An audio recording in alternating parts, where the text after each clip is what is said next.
Hey everyone, welcome back to Inspire at Random, and in this video I want to give my round 2 day 27 reflection on Regan Hillyer's The Art of Manifesting course.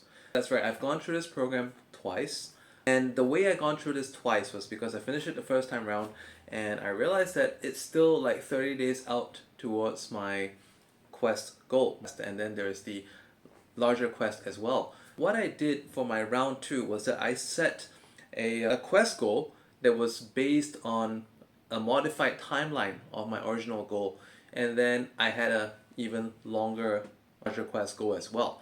So I wanted to express how I felt after going through this program for the second time.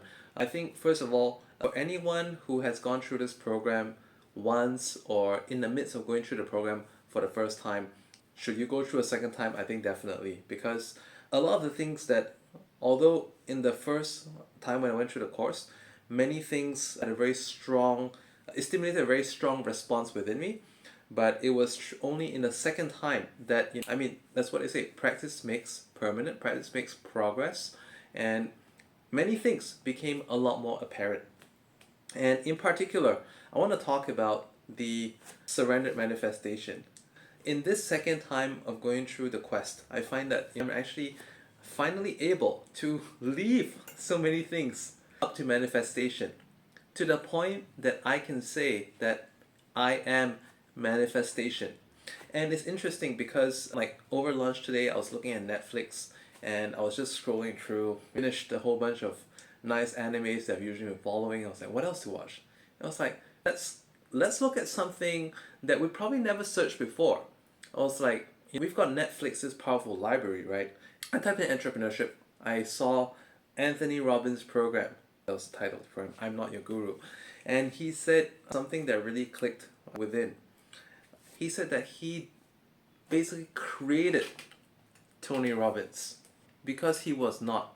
Therefore, he created the person that he wanted to be. And that is precisely what Regan meant in the program when he says, I am manifestation.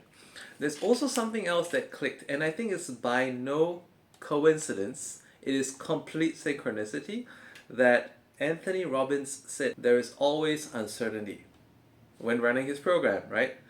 But I believe everything will turn out beautifully, in a beautiful way. It's just the same as how I've been saying, everything will inevitably work out in our favor. And I thought that was really good. And the second time going through, we talked about like how we constantly realign our timelines, realign with our vision. And this is powerful because think of it as a GPS, all right? Sometimes along the way, it could be traffic jam, there could be breakdown, there could be accident, and maybe something there's a road closure. And what happens is that as soon as you have to make that right turn, that U-turn, to go into a certain street, all right, the route that you did not know about, that you may not have traveled before, suddenly becomes apparent to you. This is actually what it means to constantly realign with your goals. Still the same goals. We're going to use different ways to reach them. And how that's been true for my life and quest goals is that when I broke it down to the essence of what I really wanted in my life, it really wasn't about getting this business deal done, getting that contract, getting this project, but it was about what these projects, business deals could give me, which was more time with family, the ability to take close friends out for meals, because that's something that when I had a hard time in COVID, I wasn't really able to do. I was being more like I was freeloading more than anything, but finally able to give back. And on top of that, I want to reunite with my son who's been living overseas.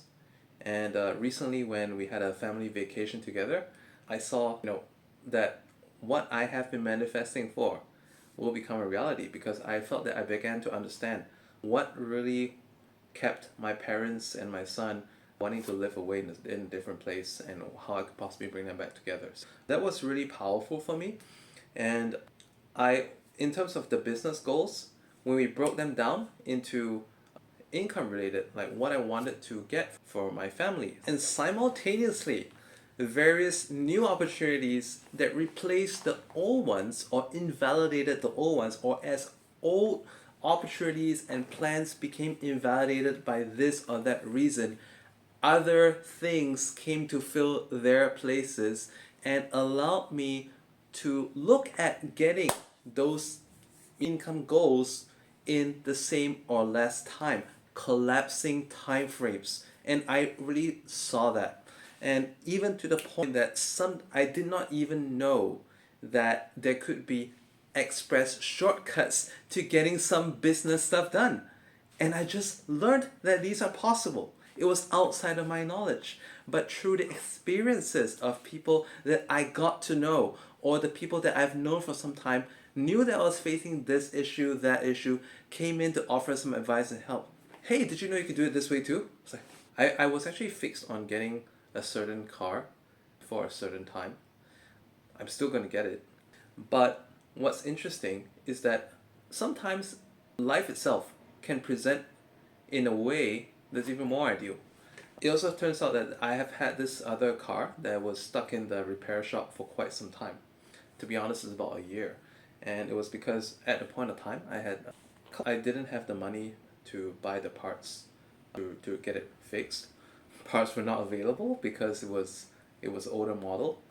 But at the same time, it's a car that at one point of my life I actually wished to get married in this car. And lo and behold, I got notified of a car auction whereby, without having to worry about expensive import cost, there happened to be a car that was compatible. It was auctioned by the insurance company for all the wrecks that have functional parts, and it was available at a very good price, and it could be fixed, and the car will be back in my garage in my hands with a higher horsepower before the end of this year. So it's one of those good to have things. I didn't expect this outcome. At the same time, I also want to share, sometimes your envelopes or your energy your containers, your manifestation containers have not expanded to the point yet. In the first quest, when I did it, surprisingly enough, I actually manifested a sum of money. Not a small sum, not a big sum either, about 35,000 US dollars that just literally appeared. It was old project money that in some ways I actually given up on getting, but it came. And this is just a fraction of what I've manifested for my quest goal. But it becomes a stepping stone too, because what Regan says, sometimes you have to manifest the 40K before you can get the 400K, right? Or the 4 million or whatever that is, and becomes a stepping stone. And seeing how things happen in a way of synchronicity, a way of surrender manifestation, I started to basically live a day-to-day life based on surrender manifestation. When I face any kind of challenge or situation, I'm literally like, I take a deep breath. Everything will inevitably work out in my favor. And then I take that call. I go for that meeting. And this mentality has helped me see solutions or the silver lining in almost all kinds of situations. I know there's a lot of people on YouTube that comment alternatively, and they say things like, it's just a rehash of this. But, having gone through many mindvalley programs, including Visions, Burt Goldman's, also by Jeffrey Allen, I find that Regan's meditations are by far the most aggressive and effective. At the same time, there are people saying that they didn't get anything out of it. I want to offer an alternative perspective. Again, coincidental that today I was watching Anthony Robbins' program, I'm Not Your Guru, on Netflix. But he actually did say that the people who come for his program called A Date with Destiny have to be hungry. If they're not hungry, there's no desire to change, no desire for a better outcome, then this time could even be bad for them. And this is not a recreational program by any means. You get what you give. You give 100%. You get more than 100%. But you give zero, you get zero. Because anything times 0 is still 0. I know that some of you watching my videos previously have requested reviews of other programs, but again, this by far has been my favorite program since joining Mindvalley. This is my second year of membership, and I just felt really triggered to give this review. Once again, I wish you well, and for those of you on this program, maybe it could be your first round, maybe it could be your second round. I almost forgot to add as well, raising of the minimum standards. This has been quite a huge aspect for me, because when I say raising of minimum standards, I'm referring to my daily lifestyle choices. I've seen the progress that I've been making through the first time I did this program, and as well as the second time that I went through this quest. The foods that I eat, the lifestyle that I live, the exercise, and in terms of media, what kind of media do I choose to watch and not watch. What has changed for me is that I have friends who share videos with me on TikTok and Instagram. I used to watch them all, but now I've started to realize that my time is worth more than this video, more than that video.